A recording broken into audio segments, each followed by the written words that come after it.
கர்த்தருடைய பரிசுத்த நாமத்துக்கு ஸ்தோத்திரம்.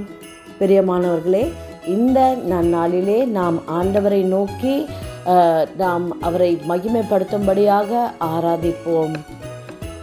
உன்னதத்தில் தேவனுக்கே மகிமை உண்டாகட்டும், இந்த பூமியிலே சமாதானமும் பிரியமும் உண்டாகட்டும். ஐயா வாழ்க வாழ்க, உம் நாமம் வாழ்க.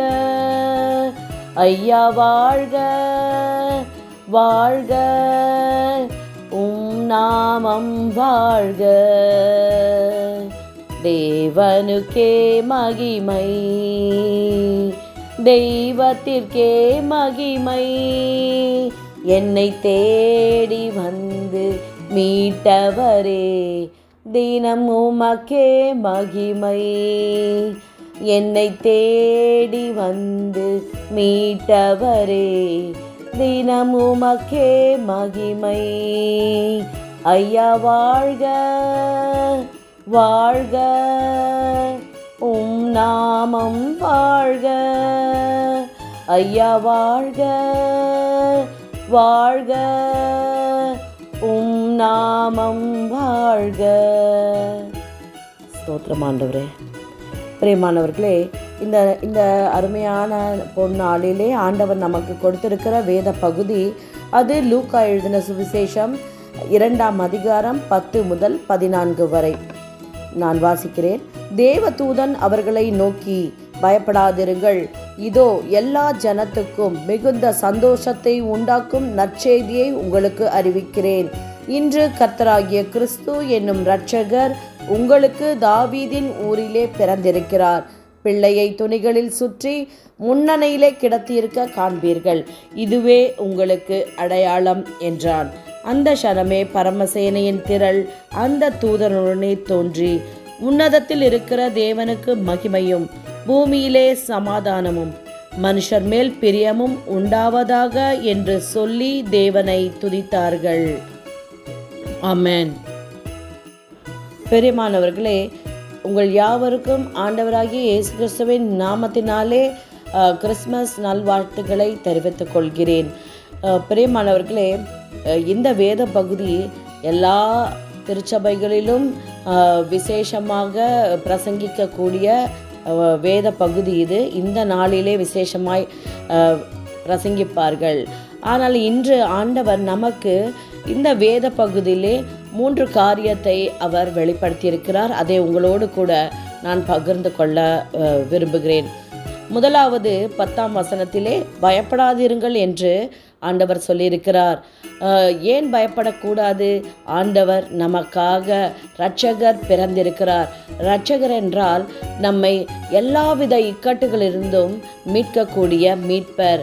அப்படிப்பட்ட மீட்பர் பிறந்திருக்கும் போது நாம் எதை குறித்தும் பயப்படவோ கலங்கவோ திகைக்கவோ கூடாது என்று ஆண்டவர் சொல்லுகிறார். பின்பு மிகுந்த சந்தோஷத்தை உண்டாக்கும் நற்செய்தி என்று சொல்லியிருக்கிறார். நமக்கு இரட்சகர் பிறந்திருக்கிறார். அப்படியென்றால் நமக்கு எல்லா காரியத்திலிருந்தும் விடுதலை உண்டாக போகிறது என்று ஆண்டவர் நமக்கு கூறுகிறார். பின்பு 3வது காரியம் பாருங்கள். உன்னதத்தில் இருக்கிற தேவனுக்கு மகிமை உண்டாகத்தக்கதாக நாம் அவருக்கு சாட்சியாய் அவருடைய பிள்ளைகளாய் நாம் வாழும் பொழுது நமக்கு பூமியிலே வாழ்ந்திருக்கிற நாள் முழுவதும் சமாதானத்தை கர்த்தர் கட்டளையிடுகிறார். மனுஷர் மேல் பிரியமும் உண்டாவதாக என்று சொல்லியிருக்கிறார்.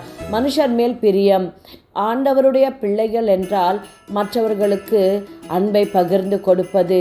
நாம் சமாதான தூதர்களாக நாம் பூமியிலே உலாவ வேண்டும். நாம் எங்கிருக்கிறோமோ அந்த இடத்திலே சமாதானம், ஒற்றுமையும் அன்பும் நிலைத்திருக்க வேண்டும்.